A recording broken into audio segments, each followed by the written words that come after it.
So, like, really quick, I know I labeled this as classic anime girlies. I know these are not like classics. Like, I know they're not old. This isn't Lupin the Third, but they are older. I just didn't know how else to label it. So we are calling them classic because they're becoming classic. So, yeah.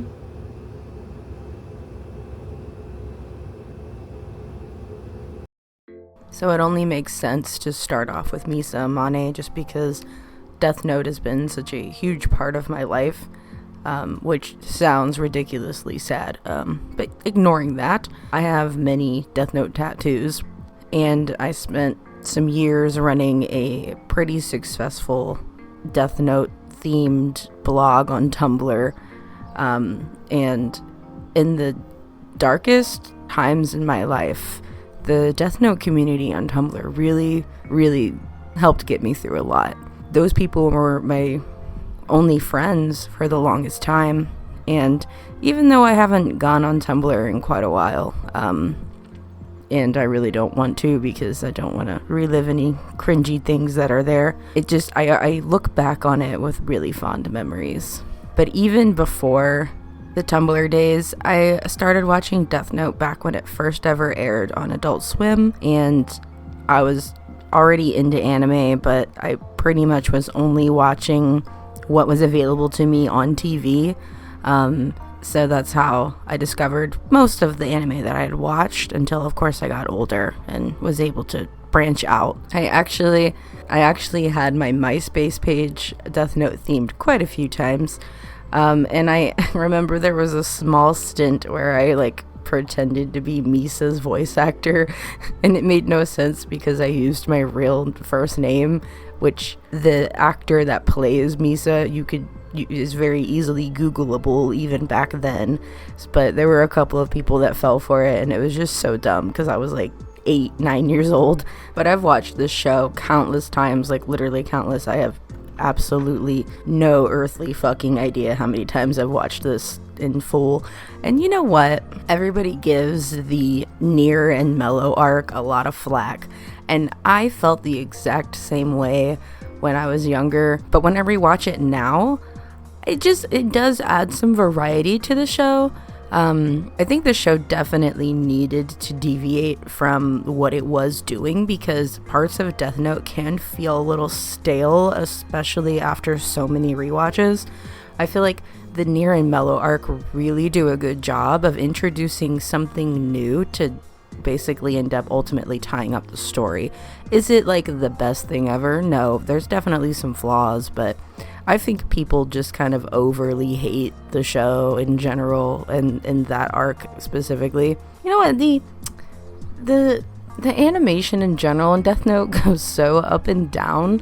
Sometimes it's like really beautiful, and then other times it's like it was somebody's first day and they were like, hey, could you make like every keyframe? And he was like, yeah, bet, I fucking got this, don't even worry about it, pass me the Wacom. I also think that a lot of the women in Death Note are written pretty horribly, and it's kind of unfortunate. I do think the show leaves something to be desired with the women in it. I really liked when we on Tumblr would kind of make our own headcanons or rework these characters to actually give them the substance that they deserved, because especially Misa was just kind of like, she's supposed to feel powerful, I think, especially when she's first introduced, but then she's kind of just reduced to a ditzy pawn, which I understand that Light is using her as a pawn, so it kind of makes sense.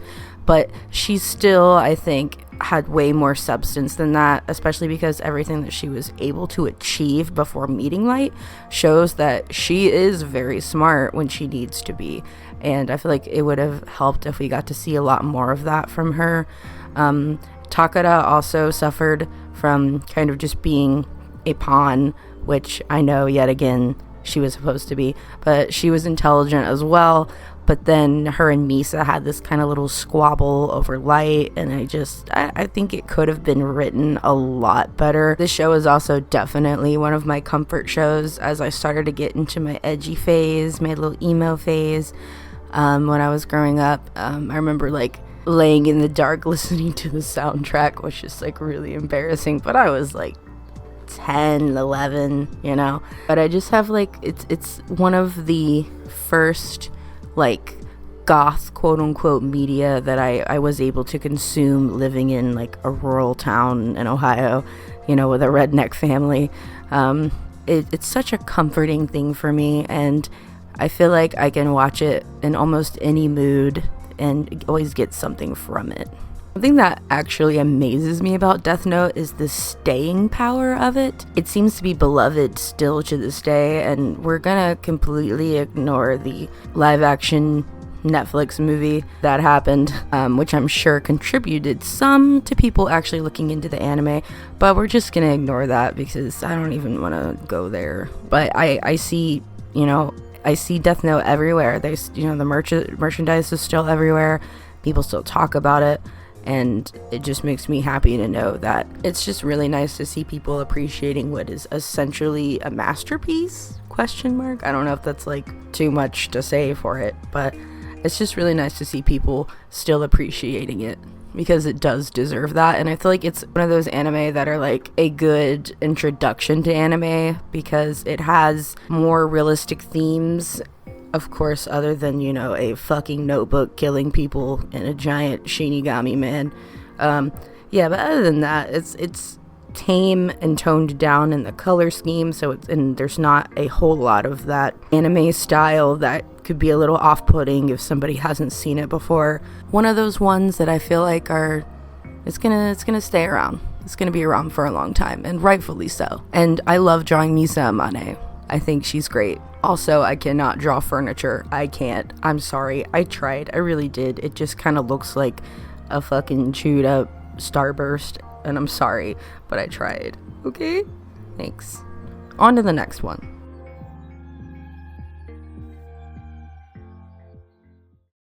Inuyasha. I have a damn near romantic relationship with Inuyasha. Not the character himself, but the show. Inuyasha was the first, like, actual anime I ever watched. I was 7 years old, and I had a television in my bedroom. Big ol' fucking CRTV, and I couldn't sleep. And I had it on Adult Swim, which I regularly watched.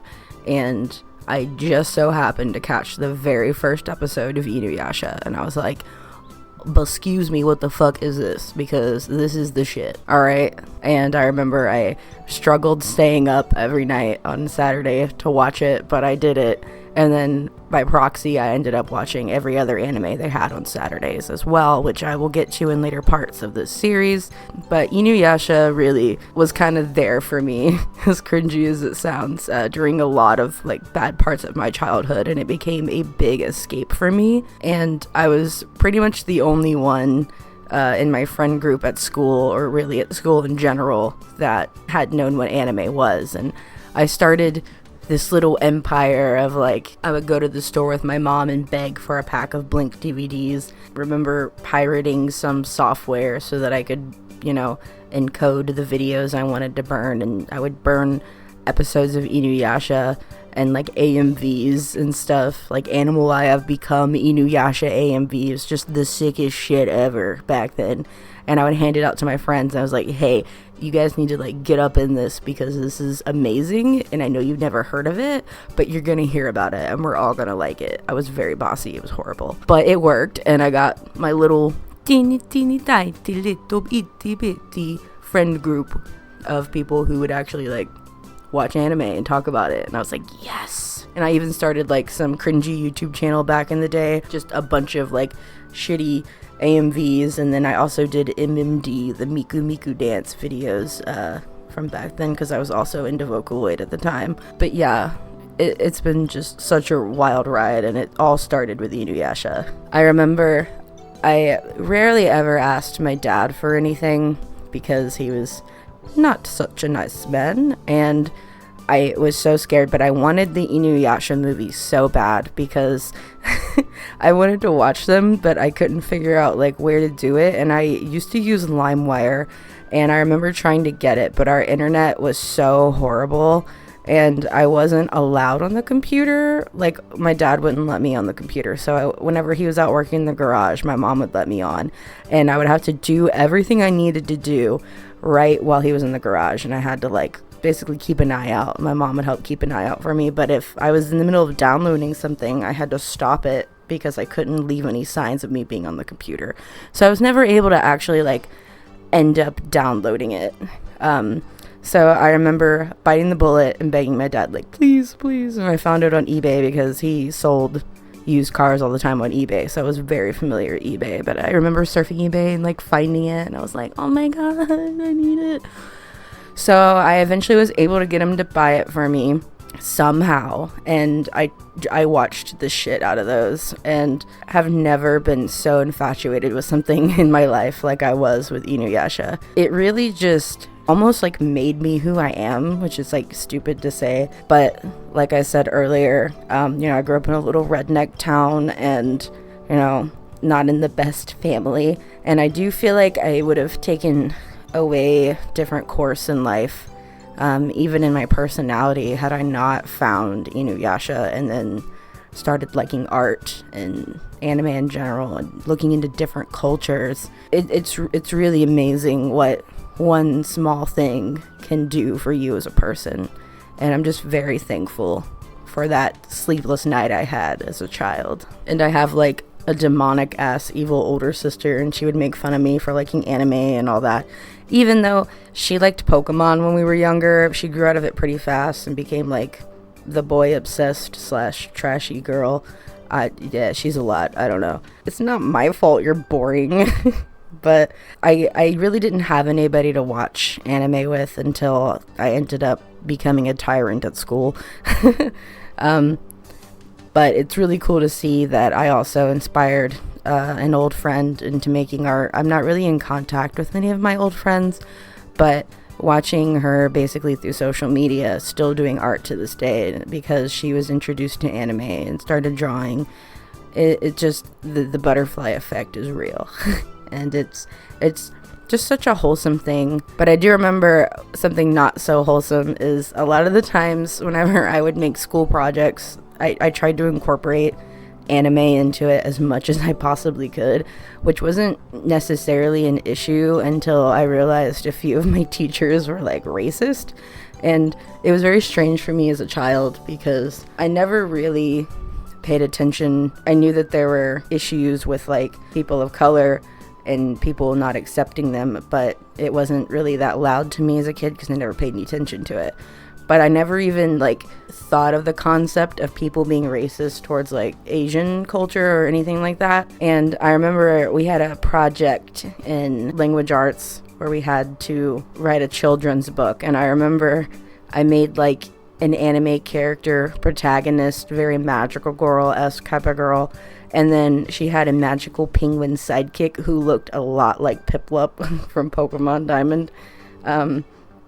But I remember I turned in my project and I, like, full color illustrated this whole thing. I was very proud of it. And I turned it in and she was like, you need to quit doing this Japanese stuff. And I was like, what? Why does it matter that it's from Japan? And then that's when it kind of clicked with me, like, oh, racism is, like, wildly a thing. Like, which sounds very sheltered, but I was not very exposed to much culture or anti-culture, and I slowly started to see it a lot the more I started to enjoy other cultures, and it was just kind of disheartening. But I still kept doing my thing. I remember the same teacher, that we had to do a project on the history of something. It could be anything. Like, some guy did it on the history of guitars, and I was going to do mine on the history of anime, and she said no. And then I remember I was like, well, what about the history of Hello Kitty? And then she was like, you're pushing it, but that'll work. And I was like, okay. So I did mine on the history of Hello Kitty. There was a teacher that I had in 7th grade named Mr. Wright, and I think I have a picture of the DVD somewhere that I burned, but I remember it was, like, the last day of school, and I had gotten bullied pretty bad for liking anime, And I was like, you know what? I want to show people what it is. They're going to like it, which was not the best idea in hindsight. But I went home and I burned a DVD weirdly full of like anime openings that I thought were really cool. And I asked my teacher if I could show it, and he was like, yeah, it's a good idea. And I was like, thanks. And I did it, and the bullying just got worse. Like, I could tell there were a few people who were like pretending they didn't like it, but a few of them were definitely interested. But you know, they were way too cool to say it. It's just interesting how much I learned about how people work just by liking something that I guess was so polarizing because it was so different. And seeing how anime is treated now is so interesting because it's everywhere and it's so available and it's like cool. And part of me is like, oh, I wish I had that when I was a kid. But the bigger part of me is like, this is so amazing. I love this.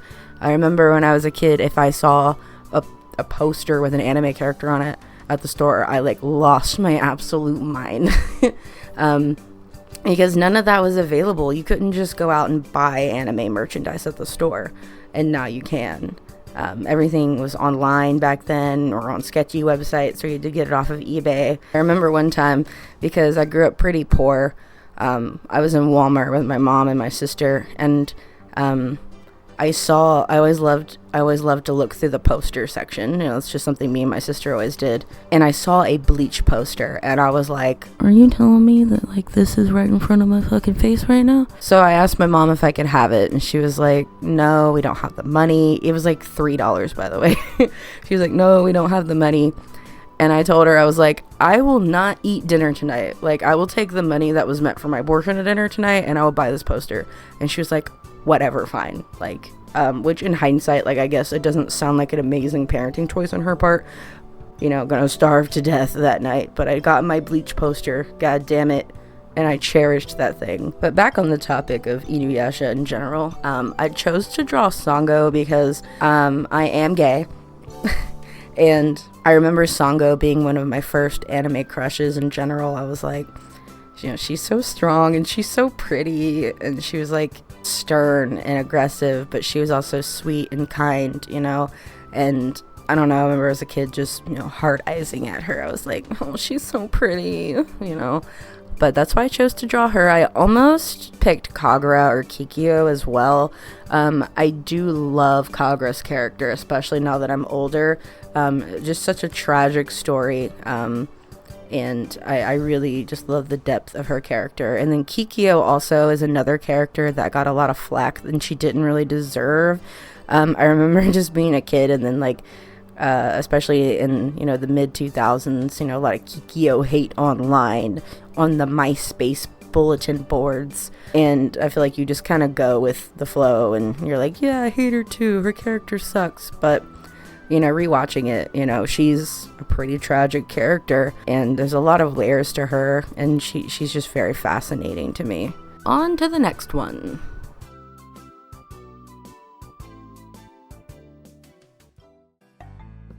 So this last one's gonna be kind of an odd one.